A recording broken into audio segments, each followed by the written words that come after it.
Facebook doesn't like to play anymore. Okay.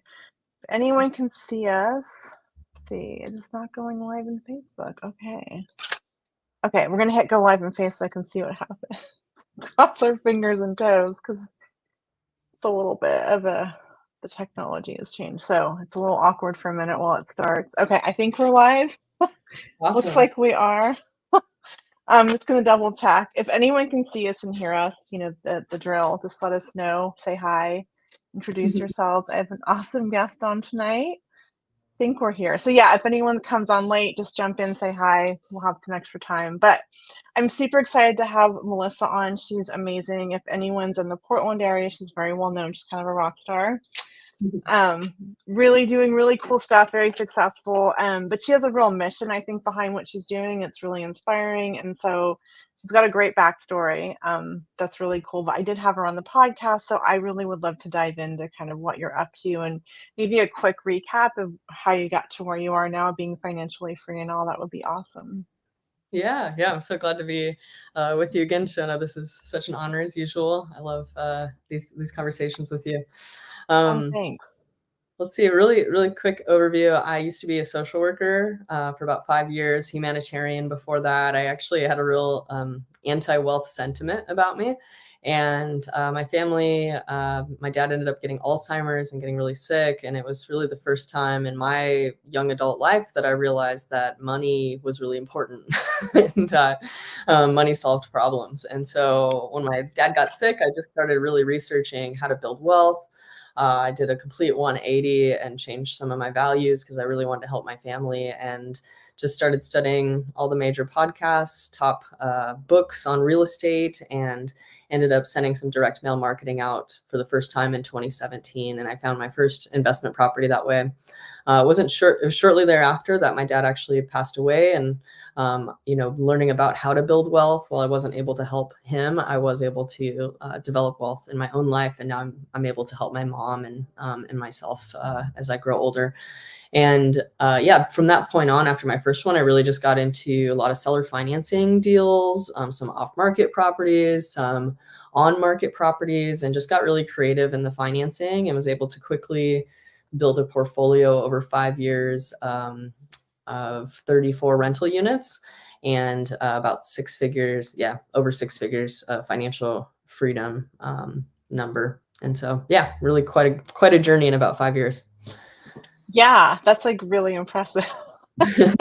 I feel like you're this total transformation. Like it's really, I don't know, you're just living it. And I think for anyone listening, Melissa's like super cool. She's got it together, but she did a ton. I mean, definitely check out the podcast because she invested in education, I think, and you took a lot of action and you did the hard stuff. So really impressive. I think that's because it takes a lot of work, right? Yeah, it But so does. something that I think, as you know, I think our audience is my audience, and she's got assets. It's kind of newer investors, and I something that I really stands out about you is kind of you've reframed why wealth is a good thing and why we need to embrace that and why we can do good things with it. And I would just love to hear you speak more on that because I think we struggle with like that, right? Or money isn't evil; I can do a lot of good. Yeah. I think I especially had a really anti-wealth sentiment growing up. First off, in a rough neighborhood in LA, I grew up pretty blue collar middle class family, and my parents sent me to a Christian high school that was really wealthy, and so I was this like kid from the hood in this really nice Christian campus.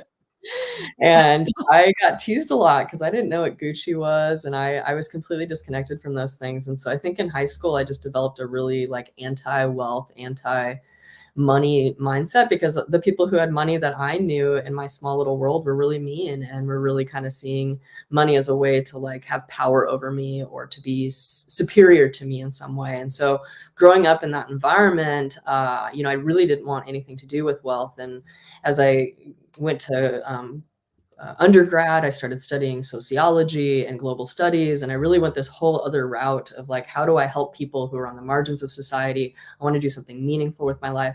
And it never really occurred to me that you could build wealth and help people at the same time. Like I just had this one model of wealth, which meant that you had to like abuse people or to like, get one over on people in order to get ahead. And like really wealth was just this symbol of greed for me at the time. But as I had started to develop my own money mindset, I started to realize that there are ways of building wealth, what I like to call conscious wealth, which is where you're really coming from a place of inner abundance. You're wanting to take care of yourself. It's not about chasing materialism.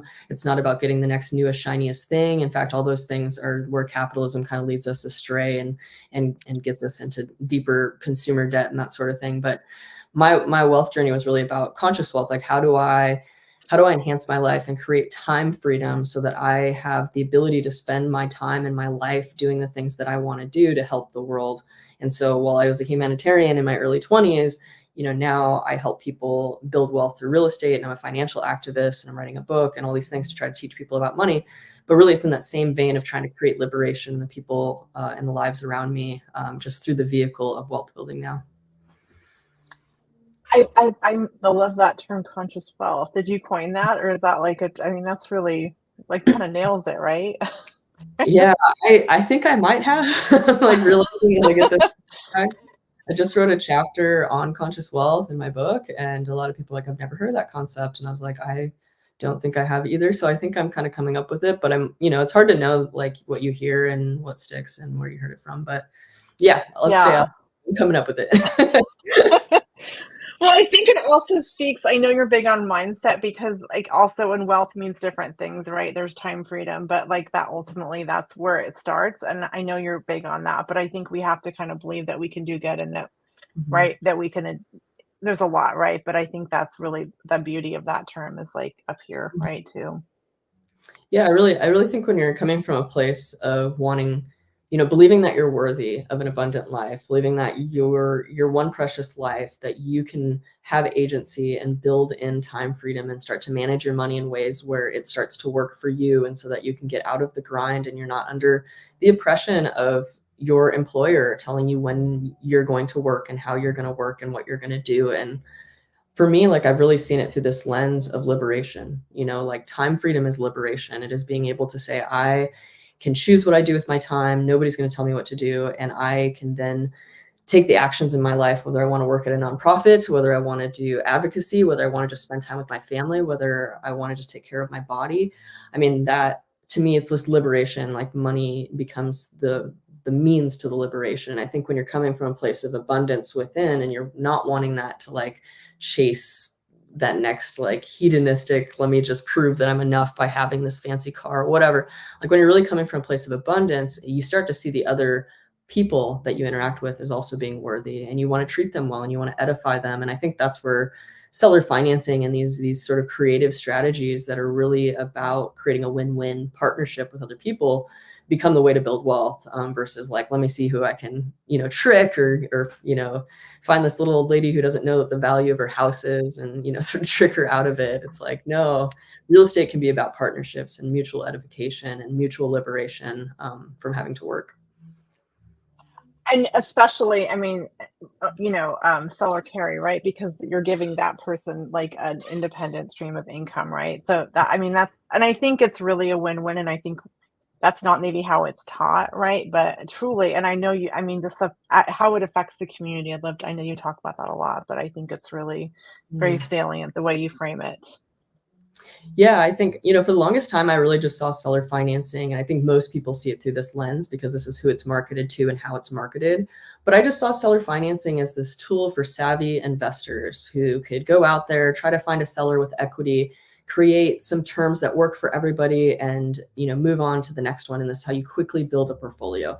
And honestly, that's what I did in my own life, is I used this tool to quickly build a portfolio. But on this side of financial freedom, as I started to see it through my social work background, through the sociology background of, power structures and capitalism and how it can function on a macro level, I started thinking about, okay, seller financing isn't just a cool way for real estate investors to have this unique knowledge of accessibility to gaining wealth. Not only that, but on a macro scale, if we started to implement this and normalize it in our society, this is the way that we buy and sell houses together directly, not using a bank loan as often as we possibly can, we start to redirect on every one of those transactions tens, if not hundreds of thousands of dollars that are now, instead of going to Wall Street, instead of going to Fannie and Freddie Mae and being, bought and sold by stock holders, and, we're starting to take that same wealth and actually put it right back into our community members as the buyer makes their payment to the seller each month. Those thousands of dollars every month, they're not going to Wall Street, they're going to a community member. And something that wasn't, to me, very social justice, it wasn't a social justice issue. Like for me, when I realized this, the light bulb turned on. I was like, oh my gosh, this is a social justice issue that just most people have never thought about because they don't even know it exists. It's like if you didn't know that fair trade or organic or any of those things even existed, if it wasn't even on your periphery, you wouldn't even think about it. And I think that's where most Americans are, even though this is longer holding tradition. Seller financing predates mortgages. This is how we used to buy and sell properties. And it only became in the 1930s that the government decided, hey, let's start offering mortgages. Let's help banks be able to do this by offering PMI and being able to, hold the securities behind it. So banks felt like they could take increasingly bigger risks and take on consumer debts like this. And we created the 30-year mortgage, which a lot of countries don't have. Even today, not every country has a 30-year mortgage. And so it was a really big thing to propel the American economy. But on this side of things, I think there's some cost to it, which is all of that money has been flowing into Wall Street and right out of our communities. It sounds obvious when you frame it like that, but I felt like I knew everything about solar. It's just it's another reason why I love it. Mm-hmm. And like I've really come to the realization it helps the seller so much if it's the right fit, right? But the other thing, looking at it from this lens, I think it's also makes homeownership like kind of more approachable, right? If you've got someone in your family, right? There, you don't need to get right. I think that's another angle that just this whole flavor. Yeah.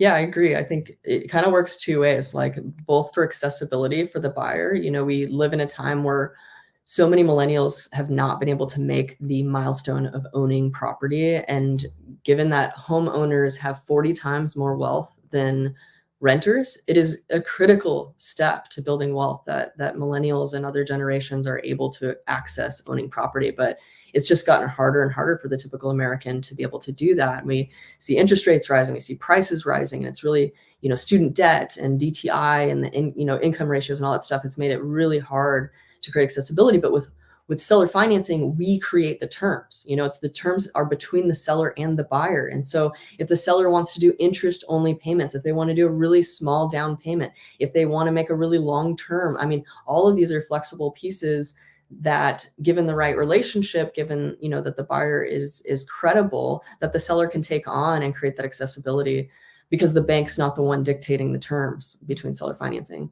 And I think on the other side of that, for the sellers, so that's the big advantage for the buyers, is being able to get into property that they wouldn't ordinarily be able to do. I think on the seller side, they're able to monetize their equity and to pre-tax money, be able to make money on their own equity, which I think is a concept that most Americans have never even thought about, that they own that equity, it belongs to them, that they should be able to monetize it. I think most people just automatically assume I need to sell my equity to a bank, but they don't even realize they're selling their equity to the bank. They think they're selling their house to a buyer, and it never occurs to them who's owning that Right. house. Yeah, you're not really selling it. I'm not. I'm just. That's Mhm. so. Yeah. Right. Oh, so many layers. Yeah, yeah. I love, okay, so I think it's such a great thing, and I think everyone seems to think it's impossible or who would do that, or we have all these like preconceived ideas about it, right? And I think we have to change our mind. There's a lot of layers to that, but I think I used to think that. I'm like, there's no way in hell. Like, why would Yeah. especially in terms that seem crazy to us, because we're in a growing mode. Like, so why would we just want, interest Yeah. only, or why would we want to take payments? Like, because we're not in that place, right? Yeah. Yeah. Yeah, I think there is a really, particularly amongst realtors, of which I am, like there really is a limiting belief around this, because it's almost a generation of conditioning of like, what's the first thing you do when you get a buyer? You ask them if they've gotten pre-approved by a lender. It's automatically cuts off the conversation of like, how are the various ways that we're going to fund this deal? And And furthermore, like, as a realtor going on a listing appointment, how often do you think agents actually inform their clients of their options? And it's our fiduciary duty to tell our clients all of their options so they can weigh the options themselves. But realtors are just not educated on this at all. It's like the part of the purchase and sale agreement we just skim over and pretend it doesn't exist because we've never filled it out, because most agents have never used it. They don't know what seller financing is because there's this like caution, careful, this sort of fear around it. And when I think about what that fear is coming from, it is a fear of having agency over our own money.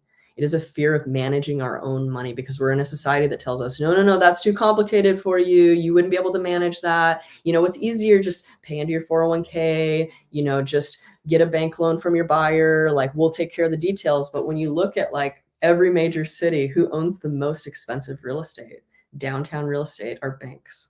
You look at this, like, they are making good money off of this business model and we are scared to do it. And it's like the foreclosure rates are incredibly small. And then you add in the seller finance relational aspect of it, and those rates are even lower. And it's such a marginally small rate of foreclosure. It's like, versus you're going to pay taxes, for instance. Like, you sell that property and it has $100,000 capital gains tax, you lost $100,000 guaranteed, unless you don't want to pay those taxes. That's a whole other problem, but if you do seller financing, you can put those back a while. You can postpone those. You can make interest on that $100,000 in the meantime, rather than paying the capital gains and it all going away to Uncle Sam. But like, so scared, oh my gosh, I'll pay the $100,000 in taxes because I'm terrified of ever having to file a foreclosure, which might cost $10,000 to $15,000.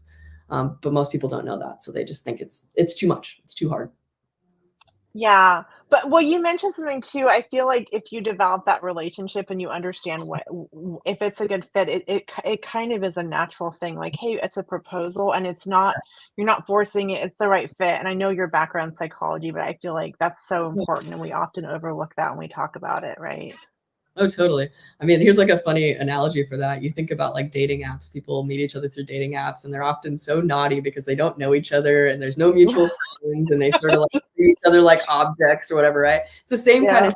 Then if it's like your friend introduces you to a friend, you behave. You Right.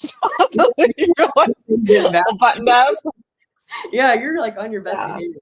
I think seller financing can have that same type of relational accountability built into it, because we are communal creatures and we do want to do good. I believe we want to do good to one another.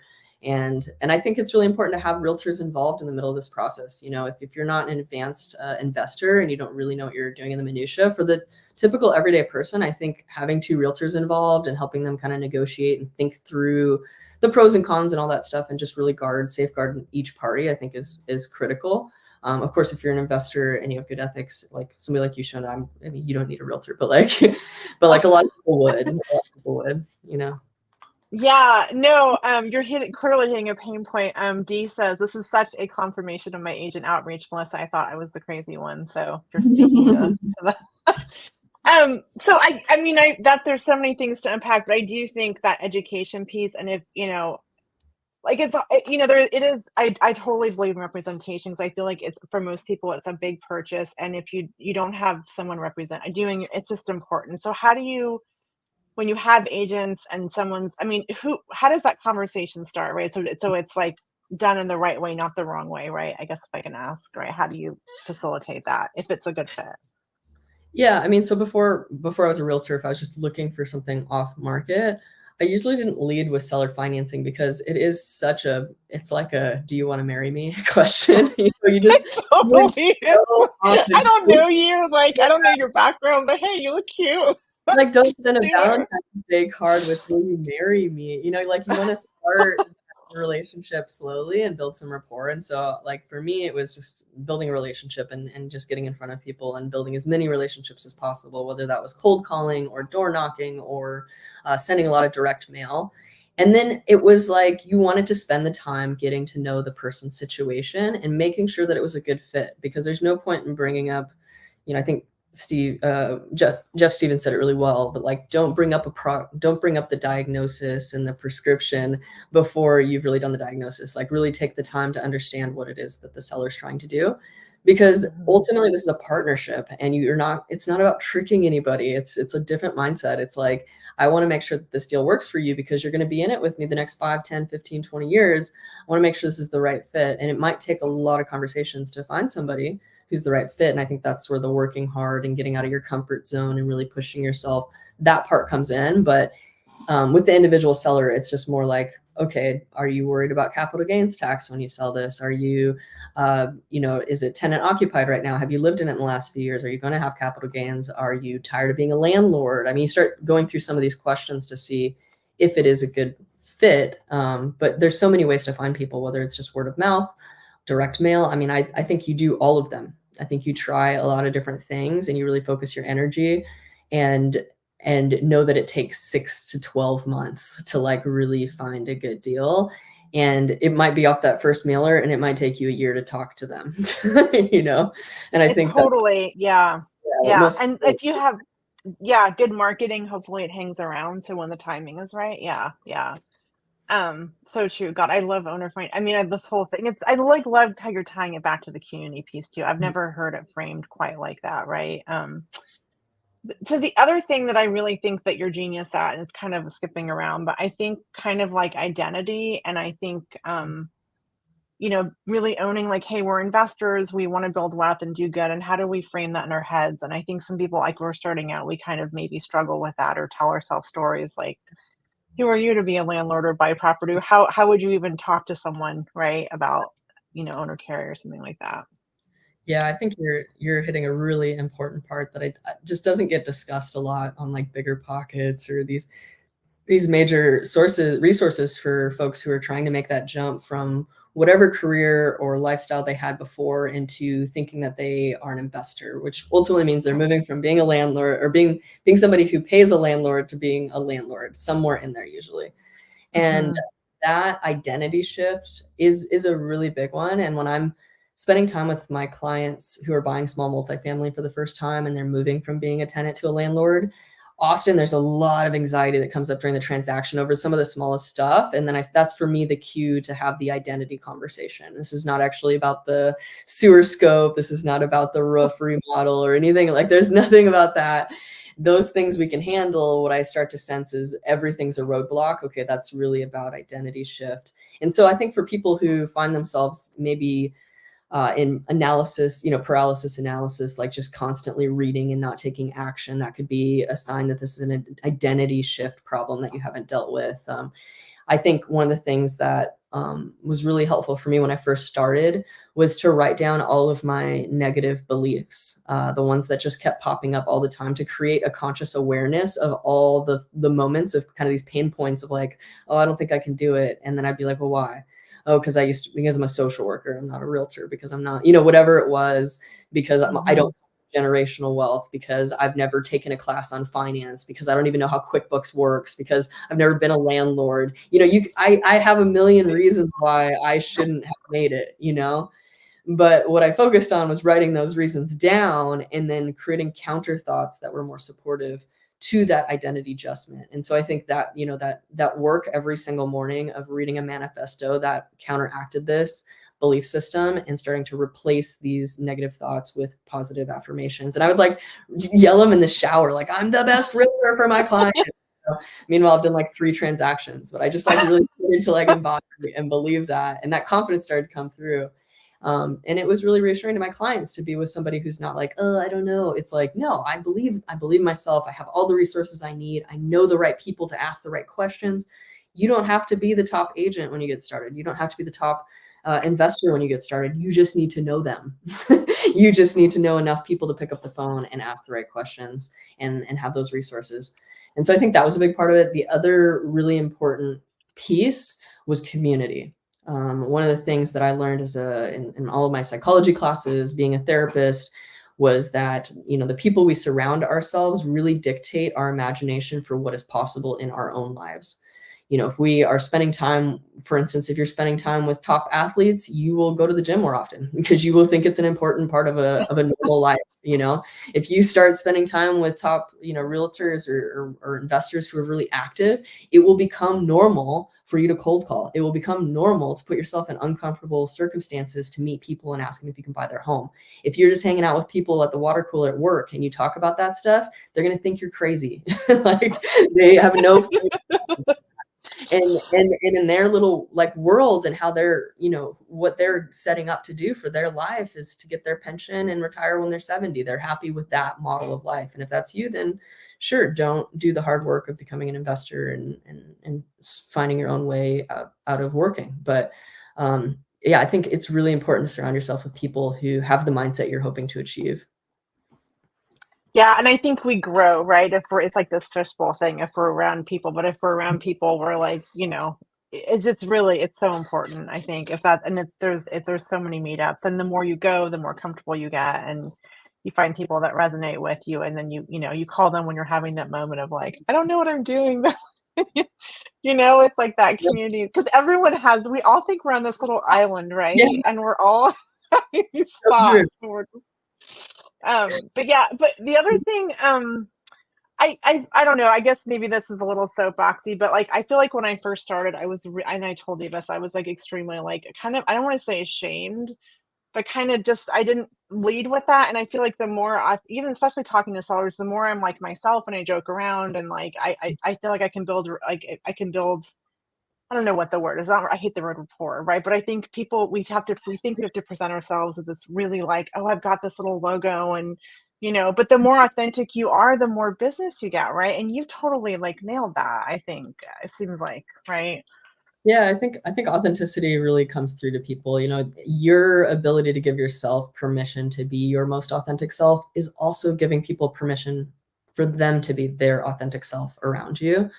And so I think, like you said, building rapport, building relationship. I mean, if you're sort of uptight and scared and you're basically giving these sub messages to whoever you're with that this circumstance is scary and unmanageable and that they shouldn't trust you. You have to look at the subtext that you're giving people with your body language, with your fear impulse and stuff like that. And so, I mean, one of the reasons, it's so important to get out there and door knock and create all of these opportunities to talk with people is you just have to get comfortable so that when you are in that really important meeting that actually has a seller on the other line who is willing to do the partnership with you, you're not fumbling over there on your anxiety because you've never talked to somebody about it before and it's your first time describing it.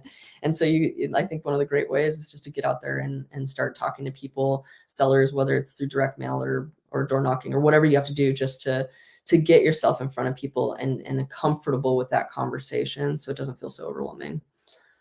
Yeah, and I think it's a muscle, like, and because yeah, the one I've done the seller finance, if I had this was my first conversation, it would have been like they would have picked up on that, right? It's so true. Dee says I love it. Sherry Moore says I'm so glad you brought this up and fighting huge imposter syndrome issues starting REI. I mean, I think that's everyone feels that. I still feel that way half the time, right? Like and Like, it's I think we think honestly also like investor is this like super massive like corporate yeah. thing, right? I don't and that's how I think we've seen it framed, but what you're saying is really we're helping the community. And I think if we think about that, it helps us like know we're doing good, right? I think that's an important way to kind of help with that when you're having those nerves. Yeah, yeah, and I think, like, drilling down on those negative beliefs as to why you are the imposter, like, really uniquely to each person, there's gonna be, like, a story or a narrative or an experience they had in their past, whatever, where they learned that about themselves or they learned that, and now they'll need to unlearn that about themselves. And I think, like, what's really great about recognizing that you're in this field because you wanna help other people, that really unleashes an energetic force within you to be so much more effective and so much more drive because you're not fighting yourself. You see, if you have like this mindset that like building wealth is bad and I have to take advantage of people to get there, and it's like you're not going to want to cold call. You're not going to want to like meet with that person. There's always going to be this blockage inside of you that's like, well, maybe I'll just skip it, right? But if you're coming from a place of like, I have something of value, I know help people monetize their equity. I know how to help them reach retirement. I know how to solve so many real estate problems with them because I've listened to all these podcasts, spent a lot of time with people, and all I'm doing is collecting information and asking the people who know more than me. And I know I can do that much. Like if you walk into it with this place of like, I'm going to bring value and I'm worthy, and this other person is really worthy of me helping them, oh my gosh, it unleashes this energetic flow that you're able to go out there and reach a lot of people, and every no is like, okay, no problem. I'm still just trying to help people, versus like every no becomes like, I'm so ashamed of myself and I'm such a bad person and I knew I was a bad person. And like all those fits a pile on, feelings of shame just because you're coming from that place of really believing that wealth is bad. And I think that that's critical. Overcoming those negative beliefs around wealth and who you are and what you're worthy of, it is critical to gaining traction. Yeah, it really is, because this is, I don't know how you say it. It's not hard, but it's not easy. I mean, you really have to stick with it, and the return on it is amazing. And you really, we're all doing this for different reasons, but yeah, I think reframing that is like really brilliant. Well, I know you're working on a book, so I don't know if you want to do a little teaser about that, Yeah. but it's going to be amazing. Yeah, no, I appreciate it. Yeah, I'm about halfway through writing a book. The running title right now, which I don't think is going to stick because it's a little bit hard to tell what it means by the title, but the running title is Being Rich is Gay. If any of your listeners want to find it, beingrichisgay.com.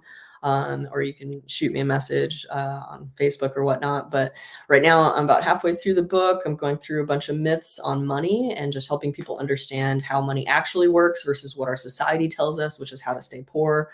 And then it will get into the mechanics of seller financing, how that really can help us redistribute wealth in America to be this very embodied way of social justice and how we buy and sell our homes. And then kind of the last section is that psychology piece, which is what we're kind of talking about. Like, how do you make that identity shift? The things that honestly aren't in most finance books, are not in most real estate investing books, which is these psychological tools that for me were really critical to being able to make this jump and so successfully and quickly, that I think actually hold a lot of people back from, they get the nuts and bolts, but they don't get the like, how do I psychologically help myself through this process without thinking I'm a bad person, or, I think those tools are really critical. So hoping to have that out by the end of the year. The publishing process takes a while, so I probably have about 2 to 3 more months of writing and then editing over the summer. And then I'm trying to time it with a TED Talk that I'm going to be doing probably in the fall or early spring next year. That's brilliant. Great marketing there. Yeah, at the same time.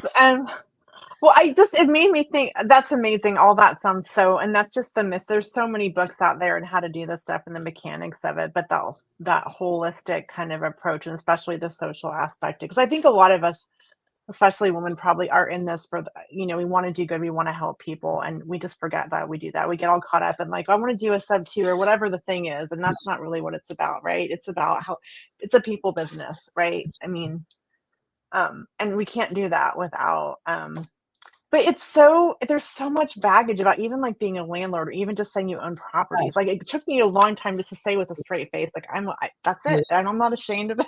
Yeah. Like, Yeah. couple words, right? It's kind of silly now, right? Yeah, I totally agree. I mean, it's so funny being sort of somebody who's obviously queer. I look queer, and then, non-binary, trans, however you want to look at that. I have an easier time in Portland just being myself and being like as queer as I'll get out. As soon as people find out I'm a landlord, that's when I face discrimination. That's when I get people who judge me. I was hanging out with some friends of friends like a few weeks ago, just at a bar after a hangout, and she asked me, "Is it hard to be a landlord?" And I thought she was asking me like, is it complicated? You have to learn about the different forms and all that stuff. And in my head, I was thinking, is it hard to collect money while I sleep? No. But I was like, what do you mean? And she was like, is it hard that everybody hates you?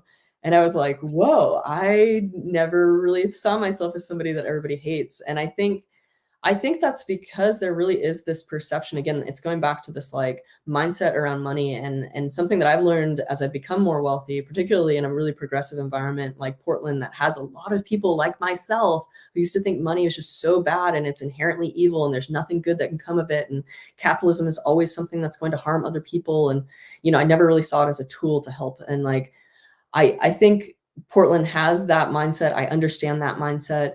And also, it's just not the full story. And like one of the things that I really love about being a landlord is I get to be the landlord that I never got. I get to show up and fix the problem as soon as it happens. And I get to like not always jack up rent all the way to the highest amount. And I get to do like move-in gifts and Christmas gifts, and I care about their lives. And when they have problems that come up, of death in the family and they've got to move, I'm not charging them a lease break fee, and like when they want to buy a house, I'm not charging them a lease break fee. Like I want them to advance, and like I get to be the landlord that they didn't get. And I think what Portland by and large misses is what they don't understand is that 98.6% of assets under management are managed by white men. And 48% of those white men have the same top 25 male names. They don't even have male name diversity.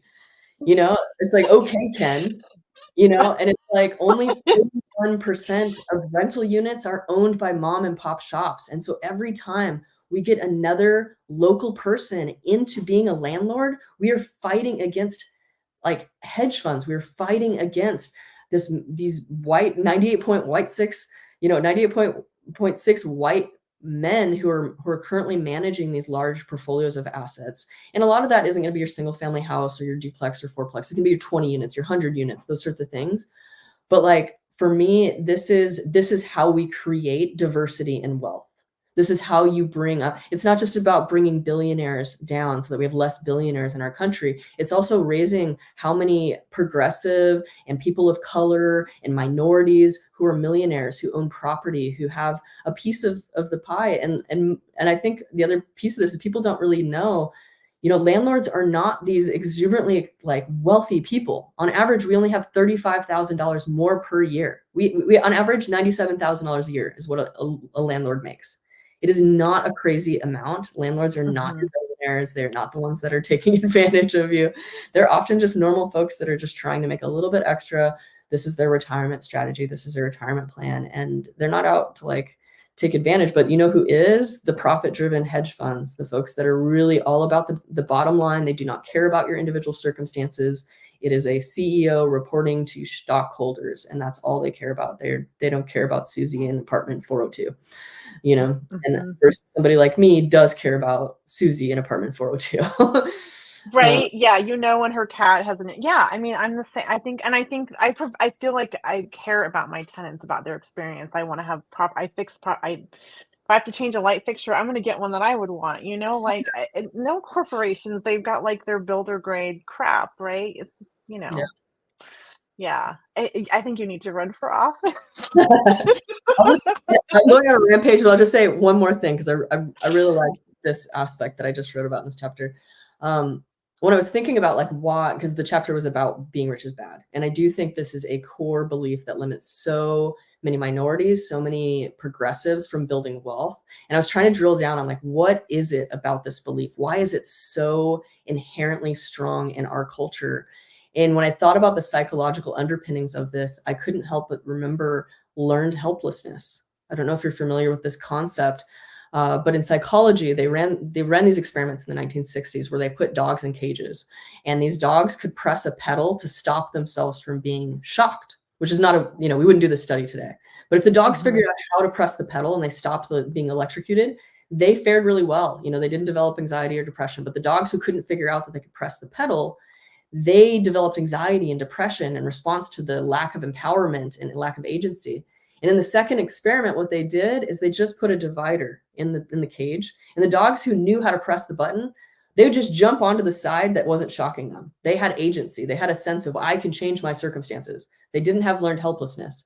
But the dogs who couldn't figure out the pedal in the first experiment, they would not even try to jump over the barrier to try to save themselves from being shocked. And when I think about like our society, you know, a bigger, larger version of our society. Capitalism is the cage that we're living in. And we learn over and over through failures, through traumas, through financial hardships that this is just the way it is. We can't do anything about it. This is the way that our lives are. We're just supposed to work 60, 70 years of our lives. There's no other way about it. Don't tell me about it. Talking about it is offensive. It almost hurts, you know, almost hurts me to hear you think that there is a way out of this. It's an offensive thing. Why? Because of learned helplessness. And what I want to create is agency in people to recognize that there is a way to jump from one side of that cage to the other. It is financial literacy. There is a way out, and you don't need to hate the people who figured out how to jump. They're not against you. They're also just learning how money works. And you don't have to become a billionaire. You don't have to take advantage of people. You don't have to harm people to even get to a place of financial independence. It's not actually that far off. If you understand how money works in real estate and that sort of thing, you know, like me, 5 years as a social worker, and I'm not saying everybody needs to do it in 5 years, do it in 10, do it in 15, and you'll still be 20 years ahead of the rest of everyone else. Yeah, I mean, that's really powerful, and I just think that, yeah, that was really good. I don't even know what to add. It's just like my head was just like, but yeah, no, I just think it's so important. I guess my point would be like, we can do so much good with it, and don't be scared of it, and really look at your beliefs and, like you're saying, unpack them, and like be proud of what you're doing, how you're helping the community, right? 'Cause we do a lot of good. Yes, there's all types in every industry, right? But I think the more good that we do and the more that we show that we are good landlords, that just I like to believe it has a little sphere of impact, right? Yeah, Like, you that's, know? Yeah. Well, I know we're kind of getting close on time, but if anyone has any questions or unless there was anything that you like really want to talk about that we didn't cover, like, I feel like it's been really juicy and fun. It's like a really fun conversation. I get to talk to you. But yeah, anyone the kind of open Q&A or unless there's anything else, like just I think people like you could have pain point with this imposter thing. I think that we all kind of struggle with that and we think no one else does. But yeah. I mean, I'm yeah. in the middle of writing a book, and all of those same lessons about imposter syndrome, I'm learning them all over again. It's like it doesn't like just because you learn how to do this in real estate, it doesn't mean you like now have an immunity towards like fear and uncertainty and trying new things. Like, guess what? You'll still be just as terrified when you try a new thing like writing a book. You don't like get used to it. And I think this is like something that I think this is really helpful for a lot of like first time investors. I hear this all the time. It's uncomfortable. It doesn't feel natural. It's not me. I hear that all the time from people. And I'm like, guess what? It's not anybody. It doesn't feel comfortable to me. It doesn't feel natural to me. I didn't enjoy it either, you know? And it's like, I think there's this mindset that like when you go do these really hard and uncomfortable things that it should just feel natural. And for the people who are really successful, like it just felt natural. But I do want to confirm it has never felt natural to cold call. It has never been fun to door knock. It has never been a fun situation. But what I do is I just learn to love the things that people hate.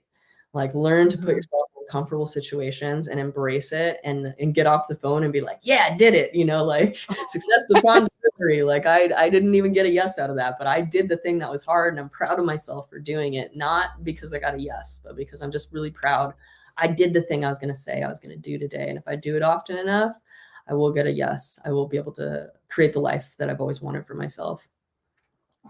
Yeah, it's so true. But you forget, like being a landlord, it feels normal. But when I first started, I got like the No Low Press book and being a landlord, totally nerded out. I'm like, I don't know how to do like I wrote like a little welcome note. I mean, I didn't know, like no one I knew anyway. So but it was very kind of like it was pretty scary. And now like I'm not saying I don't take it seriously, but I'm kind of it's a hat I'm very comfortable wearing. Yeah. But yeah. Yeah. Yeah, everything new is scary, right? I just think it's like our way to protect ourselves, right? Yeah. Exactly. Yeah, it's our brains just trying to do what they did to keep us evolving for the last several 100,000 years. Right? Don't We're touch the fighting human nature, right? Oh my gosh. Okay, some questions. This is a big recommended books or websites about financial freedom. There's so many resources, right? Where do you start? Yeah, I was a big fan of, I listened to the first few hundred, maybe 200 or 300 Bigger Pockets episodes. I think it's really important to see them within the context of both when those episodes came out and where the market was at, and also, you know, where it's changed and stuff. I think Bigger Pockets really started off very cash flow heavy, emphasized for the Midwest.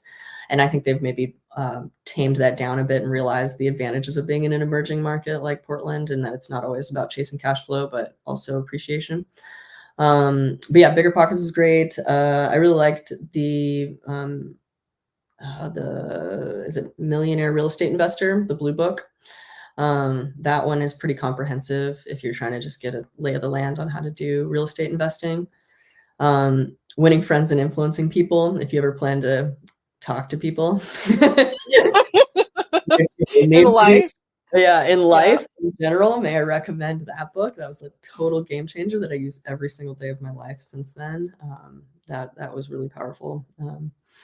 Yeah, I think those were the big ones for me. But yeah, you can find all sorts of stuff depending on which niche you get into. There's lots of online or Amazon books, or, you know, just networking with people. But I do recommend kind of picking a route and going hard after that one route. Don't try to become a wholesaler and a realtor and an investor in the first year. So why not? Like, You're bad at all. Put up bandit signs and right. Just do everything. That's the one thing. Like, I felt like it was a fire hose, and I had to like find the path. I had to find mentors and coaches that made sense to me in marketing. That I think Jeff Stevens would say makes sense in your head and your heart, which for me was one of them is direct mail that wasn't cheesy, because like, oh my God, I tried the stuff that it wasn't like hard. It just didn't feel right. And it didn't feel authentic to me. And then I didn't do it. And then I just kind of, so I think you have to kind of like do the hard stuff, but also it has to feel like, okay, I don't feel like I'm right. Everything works. Yeah, everything works. It's just which one you want to do, and then sure that one works for you. Right. Choose your right. Totally. Sherry Moore is asking, are you comfortable sharing the specific education past programs you pursued in real estate investing? Yeah. So as a realtor, I built a high performing realtor team. We used to have 5 people. We've wound down to 3 now with the market, but I used Club Wealth. So that's a program that teaches you how to build a top producing team. I also worked with Greg Pinio to learn about seller financing. I learned a lot through him. Put the disclaimer, I wouldn't do business with Pinio, but I would learn from him. He's an excellent resource to learn from. With that said, people like Jeff Stevens, just as useful. Yeah, I think those are the only 2 coaching programs I've done. Now I'm in 2 coaching programs for TED Talk and also for writing a book, but I won't speak to those until I have our results. Yeah. I never taken so many courses or mentorships before I got, and I think we need that. We need that accountability and that, just because it's all out there, but are you really going to sit there and do it? I think there's something about making the investment, not that you need to, but okay. Let's see. I'm trying to find the question. Okay, just kind of like Dee says on a question, just accolades, God bless you, Shona. This is a gift. I need to hear the conversation. I find myself kind of struggling. I think we kind of, we have this vision, and like it's hard sometimes. We need to be reminded, like, we're all going through this. We've all been there. Because I think these people like are really successful, and we just think you just magically clicked your heels and right where you're at.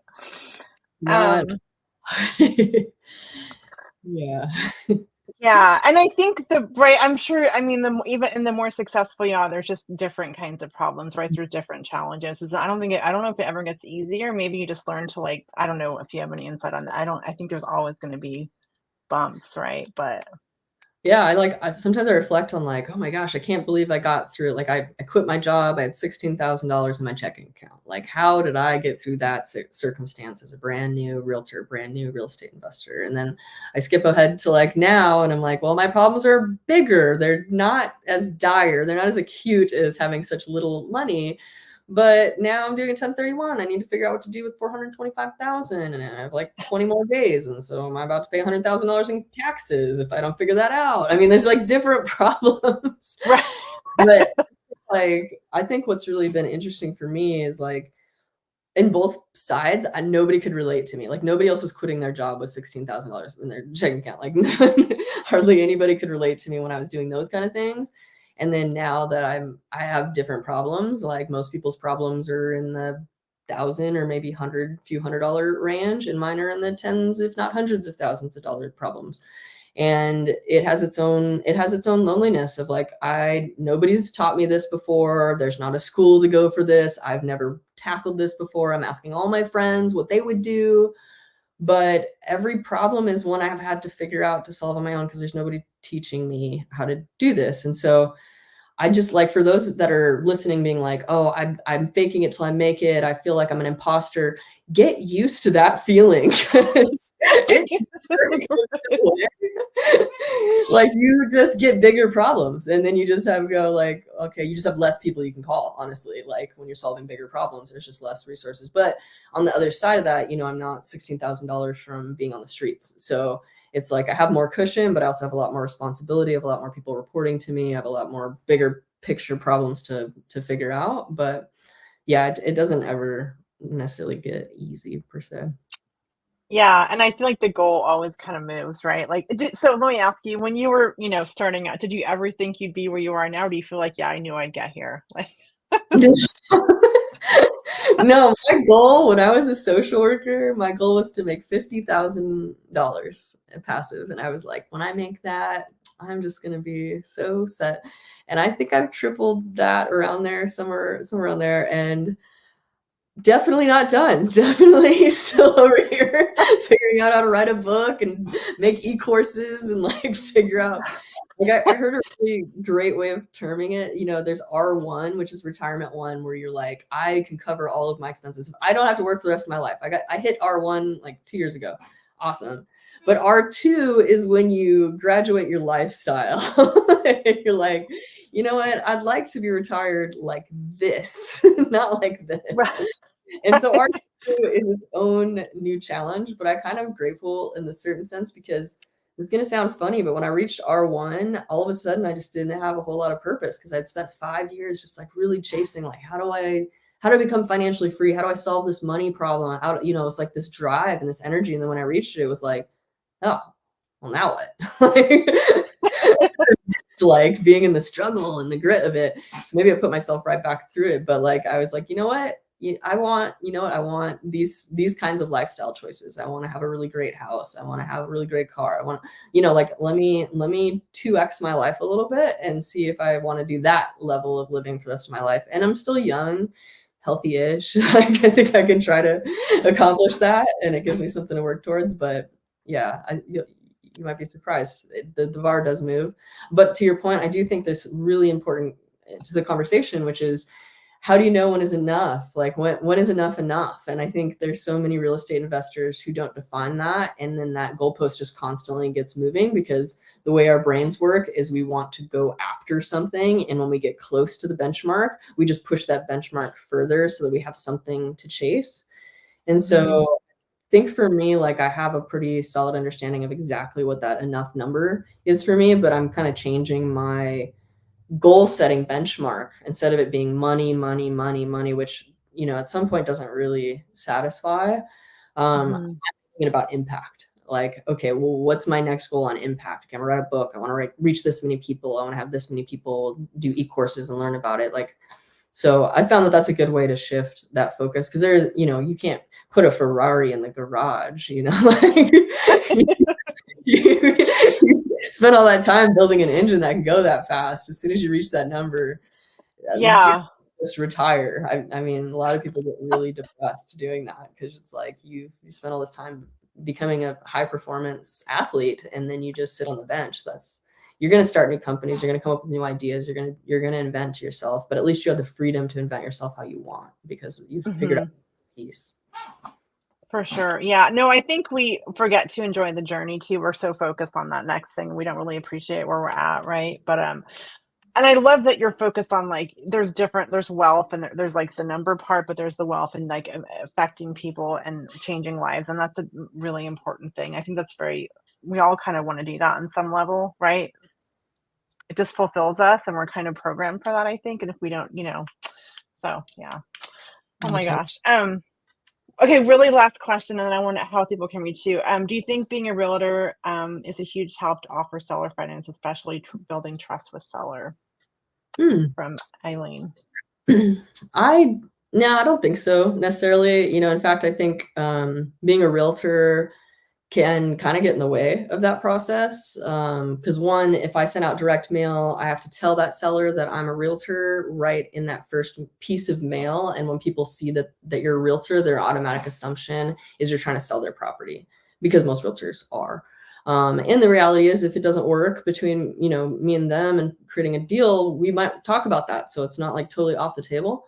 But I think if your true goal is just to find off-market properties, I kind of think that having a realtor license can be a detriment, because of that disclosure, and you are held to a higher standard. Like whatever deal I do in my brokerage, I have a principal broker reviewing that. And while I might understand the ethics and mechanics of seller financing, they might not. And so they can get into like this little war almost with your principal broker. Unfortunately, I haven't had this problem, but I've seen other investors get into these little pissing matches with their principal brokers who don't understand the mechanics. And they're like, hey, you're trying to take advantage of this little old lady. And you're like, no, I'm not.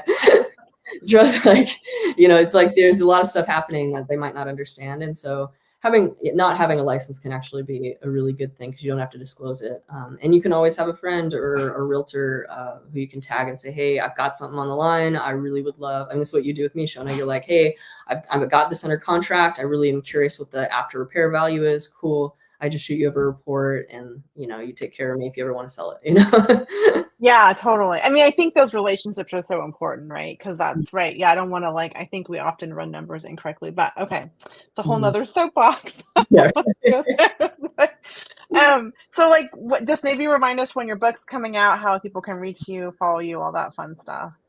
Yeah, book should be out by the end of the year. I'm aiming for early fall. If you want to pre-order the book or follow along, you can go to beingricisgay.com, or you can send me a direct message. I'm happy to share the beta reader right now, which is half of the book.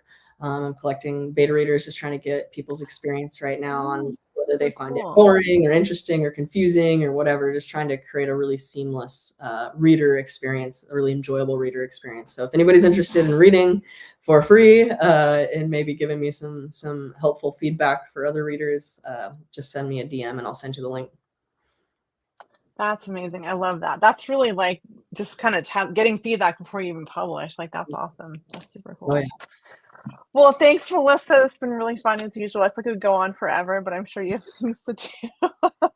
But yeah, thanks again for joining. And if you're watching this afterwards, feel free to comment. I'll put Melissa's link in the comments. And I hope this left everyone inspired and maybe start shifting our mindsets right about things. So yeah. Awesome. Thank you so much. Awesome. Thanks, Melissa. Yeah, awesome. Thanks, Melissa. I'll talk to you soon.